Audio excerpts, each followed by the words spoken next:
Good evening, and welcome back to 13 Horror Nights. It's episode 12, and tonight's movie is Butterfly Kisses. This one is a really interesting one because originally, of the list of 13 movies I was going to watch, this was not on it. Originally, this was taken up by Hush, the movie from 2016, but when I came across this movie looking for, I don't know what I was doing. I guess I was also just looking for maybe other movies that I could watch instead of the ones I had. And I came across people talking about this movie. And it really caught my attention because this movie has very good reviews in comparison to pretty much every other found footage movie.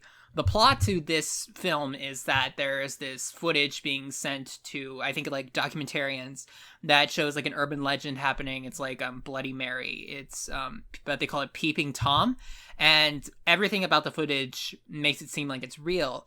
And this documentary film crew and the leader especially is trying to prove the authenticity of this footage, and like it goes into obsession. And I said in my Screamers review that there was another found footage movie I was going to be watching that has basically the same plot as Screamers, and this is it. But this one, it seems a lot more subtle. It's not gimmicky the way that the idea of Screamers was. And again, it has a lot better reviews on IMDb. This, out of all the found footage movies that I had set up, this was probably the one that I have the highest hopes for. But I've been surprised in the past. Screamers was honestly about as good as I was expecting it to be. It was really drugged down by the fact that it was centered around screamer videos on the internet. But this one is a lot more like what I said they could have done to improve it, having like a creepier video or have something like that, and seems to be a lot more built around this video as opposed to the build up to getting to that video. But again, what do I know? I haven't seen the movie yet. But I'm hoping that this is really good, because otherwise I would not have seen a great found footage movie this month, and I really want to find good found footage movies. I'll be back after I'm done watching Butterfly Kisses. Ladies and gentlemen, I think this might be the best found footage movie ever made, or at least the best one that I've seen. I'm giving Butterfly Kisses a 10 out of 10, and believe me when I say that I do not hand those out lightly. For Horror Nights, I've only given out 2, and one of them was in retrospect, because at the beginning of the first Horror Nights, I was really adamant on not just throwing out high scores to whatever film I thought was pretty good. In retrospect, I do think that The Conjuring 2 deserved a 10 out of 10, and I do think that The Haunting deserved a 10 out of 10, and I believe that Butterfly Kisses gets a 10 out of 10. I give that to movies where I could not think of anything they could have done to make it better. And this movie does everything so well. The plot of Butterfly Kisses is kind of funny because it's like a found footage movie within a found footage movie within a found footage movie. First, there's the original footage made by the 2 college students, and then there's the movie about that footage and the person who discovered it, Gavin, and that's all wrapped up inside this movie. Because it's not presented as a documentary of that footage, it's presented as a movie about making that documentary about the footage. In the first story, the one that happened in 2004, it's the story of a college project between 2 film students, and it's about the urban legend of Peeping Tom. And basically, there's this tunnel somewhere that if you stare into the tunnel for 1 entire hour, all without blinking even once, which does not sound plausible in the slightest, but that actually helps in the context of this movie, it's always midnight to 1 a.m. And if you stare down there, suddenly Peeping Tom will appear in your vision, and every time you blink, he gets closer. He's essentially a weeping angel from Doctor Who, a show that I have never seen and actually had to look up the name of that monster, but that's a trope that people know. And once he gets like really close to your face, the reason why this movie is called Butterfly Kisses, his eyelashes brush up against your face and that makes you want to like blink. And once he gets close enough to you, you die. The 2 students theorize that if you could do that with a camera, because the camera uses like a shutter, which is like an eyelid, and the lens, which is like the eye, and maybe they could catch Peeping Tom in the camera, and it actually works. Like right at the 1 hour mark, you see this figure rise up at the other side of the tunnel. The problem is now the students have a camera that has this curse, and they don't know what would happen when Peeping Tom finally gets to it. So all of the tapes of all this was found in the basement of some guy's in-laws house. And he wants to make a documentary about this because he truly believes that this is real. But then zooming out even more, the people who are actually making this documentary, it's not the person who found it, even though he's a filmmaker. He's not the one making the documentary. It's other people filming him. So, and they like make their own story about it, and they interview other people talking about him.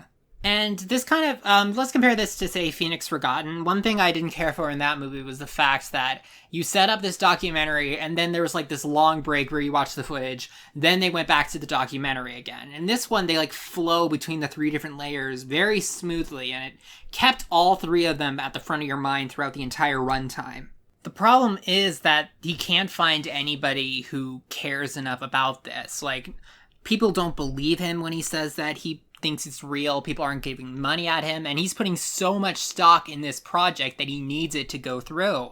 And you kind of see him start out from being so optimistic and so happy about this. Like, I found something incredible and I'm going to share it with the world. To him just getting more and more frustrated about all the people who don't believe him or are looking down on him. You feel sorry for him in a way that you didn't really feel sorry for, like, the main characters in Screamers. I also really like the horror elements in this movie because I absolutely love Hell House LLC. I gave that a 9 out of 10, and up until today, that was the best found footage movie I've ever seen. But one problem that it did have was that a lot of the scares were so subtle, they might just go over your head because you don't know what they're actually trying to do.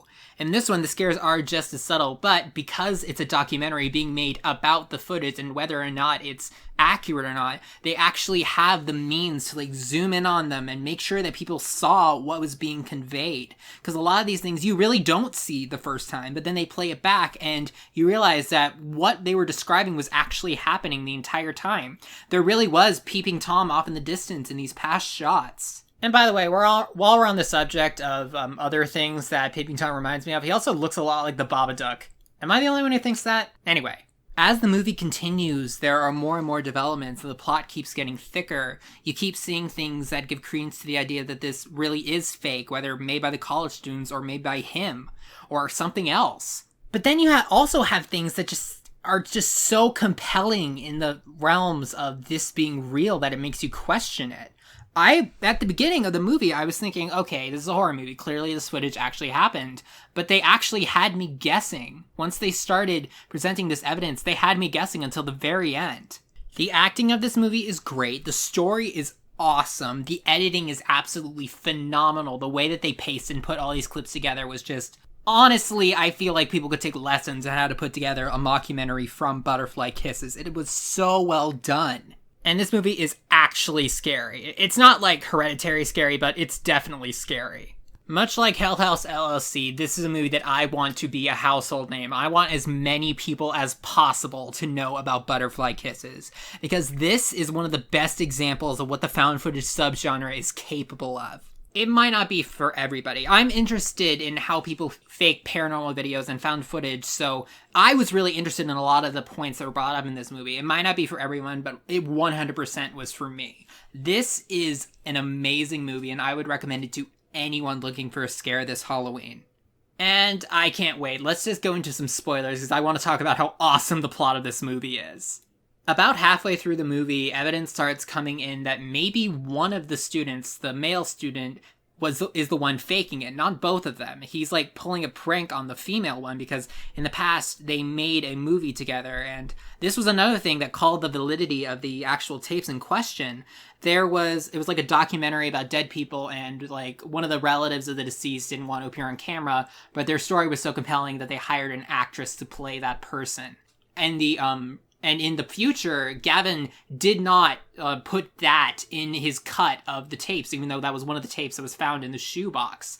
And that not only calls the original film into question, that calls his credibility into question. And he just keeps getting more and more frustrated because he needs this to come through, because a lot like in Bad Ben, he put his last dollar into making this movie a reality. And it's causing a strained relationship with his wife. It's causing a strained relationship with his kid. And it made me feel so sorry for him, because there was a scene where he went on a radio show, and later they discovered that the people behind the camera were the ones who set this up. They basically set this guy up to fail, they had them talk about the movie. Like, he posted his cut of the movie online, and like a lot of people calling in saying, why would you do this? This is obviously a fake. You're just trying to capitalize on someone's death, and that's disgusting. And they actually had one of the directors, they act like he was the sole director. He wasn't. He was one of the directors of the Blair Witch Project, comment on this. And I don't know if that's actually him. It probably is. I don't see why it wouldn't be, because this is like an actual person. And the director was saying that it was fake too. And you just see the effect that this has on Gavin. And then he goes missing, and he's actually trying to prove that Peeping Tom is real, because it's not just the principle of it, it's his pride on the line at this point. In the student movie, the male student gets killed by Peeping Tom, and he does record it, and I will say, that scene ends with a jump scare that legitimately had me jumping in my seat and just like having my heart beat really fast for a few seconds. But I think they earned it, because they spent the entire movie building up to that one part. So he dies, and the female college student tries to finish this movie, basically, because that was his last request that he gave her the last time that they met. And in the future, you see that Gavin actually went to the tunnel and did the same thing with the camera, and then Peeping Tom started following him. They go to the tunnel in question, and they see Gavin there, and he's staring into it, and he has his camera next to him. And then later, they go to his motel room, and they find his dead body in there. So now they're just ending up with all the documentarians with all this stuff wondering what to do, because this movie doesn't really have an ending for them, but they feel like they need to put it out somehow. And the last part of Butterfly Kisses is, it was actually, the first scene was like half of like the final scene, and then the other half was at the very end. And it showed the female college student trying to figure out a way to beat Peeping Tom. And there was a story about this girl who tried to free herself from the curse by blinding herself by looking into the sun. But she died anyway, because you're still blinking even though you can't see. So she took pieces of glass, and you don't see this explicitly. It's like all spliced and staticky, but I'm pretty sure she like gouges her eyes out or like tries to cut her eyelids off. And I assume that she either dies of blood loss or Peeping Tom kills her. It's kind of ambiguous, which I think is a good thing. One of my favorite things about Hell House LLC was that some of the scares were just so creative. And there was a lot of that in Butterfly Kisses too. Once they saw Peeping Tom come up out of the tunnel, at the start of every other clip, there's this weird staticky noise. And when they map out the sound, it's Morse code that says blink. And then they put it in like this other filter that lets you visualize sound, and you see the silhouette of Peeping Tom in the waveform. Like, how do you even think of that? And then there's the jump scare, the one where Peeping Tom kills the male college student. And right in the frame where it appears, you see something in his eye that looks like the reflection of a light in his eye. But someone else was looking at the footage, and they said, it looks like almost like if someone recorded like the original scene where he appears up out of the ground, but it's from his perspective. It's looking through the tunnel, and there's a light of the camera at the end of it. From beginning to end, Butterfly Kisses was outstanding. I can't think of anything about it I didn't like. I couldn't think of anything that they could have done to make this better. In my opinion, this is the pinnacle of found footage. Like, other ones were really good. Hell House LLC was awesome. Blair Witch, Paranormal Activity, all the other ones were great. But this takes the cake as, in my opinion, the best found footage movie ever. I loved it, and I want as many other people as possible to see it. Please check it out. All right, that's the second to last episode. The next time I'll see you guys will be on Halloween night.